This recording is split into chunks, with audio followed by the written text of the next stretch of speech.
Hello everyone, welcome back to the channel with a new government job vacancy update. आज की जो vacancy हमारी भाई बैंकिंग एस्पिरेंट्स के लिए रहने वाली है, या फिर जिन लोगों का सपना है कि वो बैंकिंग में अपना करियर बनाना चाहते हैं या फिर अच्छी बढ़िया वाली बैंक की जॉब करना चाहते, तो उन लोगों के लिए आज की वैकेंसी रहने वाली है। तो आज जिस वैकेंसी के बारे में मैं डिस्कस करने वाला हूँ वो वैकेंसी आई है IBPS POMT की। आज की वीडियो में मैं आपको यही बताने वाला हूँ कि ये IBPS POMT होता क्या, दोनों में क्या डिफरेंस होता है और कौन कैंडिडेट इसमें अप्लाई कर सकते हैं, एजुकेशन क्वालिफिकेशन क्या क्राइटेरिया, एज लिमिट का क्या क्राइटेरिया है और सिलेक्शन प्रोसेस क्या होता है। साथ ही मैं आपको बताने वाला हूं कि आपको क्या काम करना होता है इसमें और इसकी लास्ट डेट क्या रहने वाली है। पूरी कंप्लीट जानकारी आज की वीडियो में आपको देने वाला हूं। मैं गारंटी देता हूं कि आज की इस वीडियो को देखने के बाद आपको दूसरी वीडियो देखनी नहीं पड़ेगी IBPS POMT को लेकर। आज की वीडियो में कंप्लीट आपको जानकारी दे दी जाएगी मेरी तरफ से, तो वीडियो में लास्ट तक बने रहना एंड कंप्लीट वॉच करना। सबसे पहले समझ लेते हैं कि ये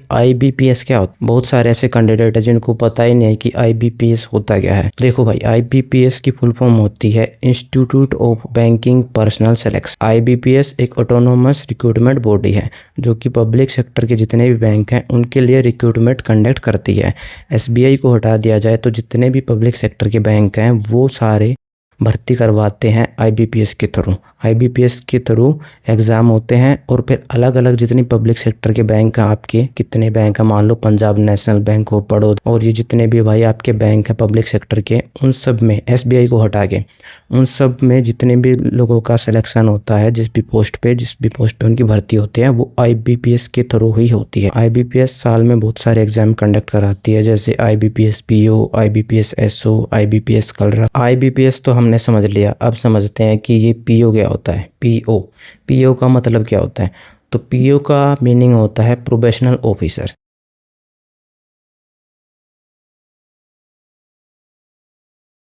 तो उसको प्रोबेशनल ऑफिसर बोला जाता है।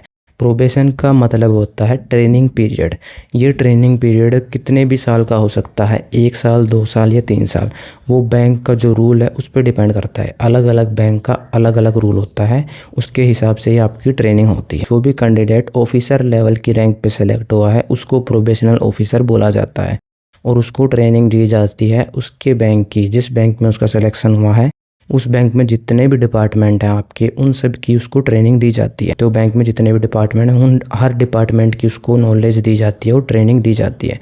आपका कैश डिपार्टमेंट हो गया, आपका लोन डिपार्टमेंट, आपका एग्रीकल्चर लोन डिपार्टमेंट, आपका डिजिटल बैंकिंग के बारे में उसको नॉलेज दी जाती है, कस्टमर कंप्लेंट हैंडलिंग, ऑडिट और आपका बैंकिंग ऑपरेशन, जितने भी डिपार्टमेंट हैं उन हर डिपार्टमेंट की उसको नॉलेज दी जाती है। और उसको हर डिपार्टमेंट की नॉलेज क्यों दी जाती है, क्योंकि वही प्रोबेशनल ऑफिसर आगे जाके फ्यूचर में बैंक मैनेजर बनता है। तो बैंक मैनेजर को हर डिपार्टमेंट की नॉलेज होनी चाहिए, इसलिए उसको हर डिपार्टमेंट की नॉलेज दी जाती है। तो अभी बहुत सारे स्टूडेंट कंफ्यूज होंगे कि भाई आपने IBPS समझा दिया, PO समझा दिया, बट ये MT क्या होता है, MT का मतलब होता है क्या है। तो देखो भाई, MT भी PO की तरह ही सेम होता है, ठीक है। MT की फुल फॉर्म होती है मैनेजमेंट ट्रेनिंग, ठीक है। दोनों का करियर ग्रोथ सेम होता है, दोनों का प्रमोशन सेम होता है, सिलेक्शन प्रोसेस सेम होता है, एग्ज़ाम सेम होता है। कुछ बैंक होते हैं जो सिलेक्टेड कैंडिडेट को ज्वाइनिंग के टाइम पे प्रोबेशनल ऑफिसर बोल देते हैं, कुछ बोल देते हैं मैनेजमेंट ट्रेनिंग, तो डेजिग्नेशन अलग अलग दे देते हैं। बाकी दोनों का सेम ही होता है भाई सारा, ऐसा नहीं है कि अलग होता है। और बहुत सारे लोग सोचते हैं कि भाई ऐसा क्या है इस जॉब में, ऐसा क्या है कि इतने सारे स्टूडेंट इसके पीछे पागल रहते हैं कि PO का फॉर्म हो गया, PO का फॉर्म अप्लाई कर दो, IBPS में अप्लाई करो, IBPS PO बन जाओ, ऐसा क्या है इसमें। तो इसके बहुत सारे रीज़न है भाई, वो मैं आपको बताता हूँ। नंबर 1 भाई, इसमें ऑफिसर लेवल की आपको रैंक मिलती है, ठीक है। दूसरा, आप में इसमें बहुत ज़्यादा अच्छी सैलरी मिलती है, बहुत ही एक्सीलेंट सैलरी होती है। नंबर 3, आपको DA मिलता है, डियरनेस अलाउंस होता है। Number 4, HRA house rent allowance.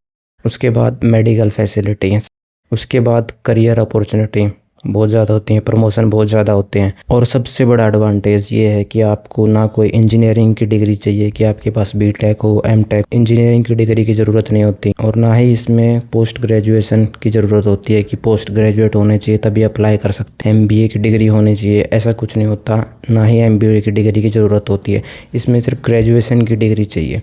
कोई भी कैंडिडेट जिसने ग्रेजुएशन की डिग्री कंप्लीट की है रिकॉग्नाइज्ड यूनिवर्सिटी से, वो अप्लाई कर सकता है। तो सिर्फ ग्रेजुएशन के बेस पे आपको इतनी पावरफुल जॉब मिलती है। Now discuss about important dates. Last date क्या रहने वाली है फॉर्म भरने की, और फॉर्म भरने कब से स्टार्ट हो जाएंगे इस वैकेंसी की। तो इस वैकेंसी के फॉर्म भरने ऑलरेडी स्टार्ट हो गए हैं। 1 जुलाई 2026 से इसके फॉर्म भरने स्टार्ट हो गए हैं और 21 जुलाई 2026 लास्ट डेट रहने वाली है। उससे पहले अपना भर देना। और फीस पेमेंट के लिए भी आपका भाई 1 से 21 जुलाई के बीच में आपको फ़ीस पेमेंट करनी होगी। और इसमें सिलेक्शन प्रोसेस क्या होता है, तो सिलेक्शन प्रोसेस इसमें भाई आपके 2 एग्ज़ाम होंगे। एक होगा आपका प्री एग्ज़ाम, दूसरा होगा आपका मेंस एग्ज़ाम। सबसे पहले प्री एग्ज़ाम होगा। प्री एग्ज़ाम होने के बाद उसका रिजल्ट आएगा। जो कैंडिडेट सिलेक्ट हो जाएंगे उनको मेंस एग्ज़ाम के लिए बुलाया जाएगा। जिनका मेंस एग्ज़ाम कंप्लीट हो जाएगा, सिलेक्ट हो जाएंगे, उनको फाइनल जो उन्होंने प्रेफरेंस डाली थी जिस बैंक में, उस बैंक में उन्हें दे दिया जाएगा ट्रेनिंग के लिए एज ए प्रोबेशनल ऑफिसर। उनकी ट्रेनिंग होगी 1-2 साल तक, और 1-2 साल बाद ट्रेनिंग करने के बाद उन्हें जो असिस्टेंट मैनेजर की है वो पोस्ट उन्हें दे दी जाएगी। और अगर आपको जानना है इसका सिलेबस, इसमें कौन कौन से सब्जेक्ट आएंगे, क्या सिलेबस रहेगा, तो उसके लिए वीडियो के नीचे कमेंट कर देना। मैं आपको कमेंट में दे दूंगा कि कौन कौन से सब्जेक्ट इसमें आएंगे। Now discuss about education qualification criteria. इसमें अप्लाई करने के लिए कैंडिडेट के पास क्या एजुकेशन क्वालिफिकेशन होनी चाहिए, तो ये मैंने पहले ही बता दिया कि इसमें सबसे बड़ी खास बात जो इसका एडवांटेज है वो यही है कि आपके पास ग्रेजुएशन की डिग्री होनी चाहिए। किसी भी रिकॉग्नाइज यूनिवर्सिटी से ग्रेजुएशन की डिग्री होनी चाहिए। फिर चाहे आपकी ग्रेजुएशन की डिग्री किसी भी स्ट्रीम में हो, आपने बीए किया हो, BSc, BCom, BBA, LLB, MBA, कुछ भी किया हो भाई, चाहे आपने बीटेक किया हो, कोई फ़र्क नहीं पड़ता। सिर्फ आपके पास ग्रेजुएशन की डिग्री होनी चाहिए और कंप्लीट होनी चाहिए, तो आप इसमें अप्लाई कर सकते हो। तो ये इसका एजुकेशन क्वालिफिकेशन क्राइटेरिया है। और एप्लीकेशन फ़ीस कितनी रहने वाली है, तो एप्लीकेशन फ़ीस इसमें अलग अलग कैटेगरी की अलग अलग है। जैसे मान लो आप SC, ST या PWD कैंडिडेट हो तो आपकी 175 रुपये फ़ीस रहेगी। और अगर आप OBC, EWC जनरल हो तो आपकी 850 रुपये एप्लीकेशन फ़ीस लगने वाली है फॉर्म भरने की। तो ये सारी कंप्लीट जानकारी मैंने डिस्कस कर ली है। A to Z शायद ही कोई जानकारी छोड़ी होगी, मैंने सभी इन्फॉर्मेशन मैंने आपको दे दी है इस वैकेंसी के रिगार्डिंग। अगर वीडियो अच्छी लगी है, हेल्पफुल लगी है, तो वीडियो को लाइक कर दो, चैनल को सब्सक्राइब कर लो एंड शेयर कर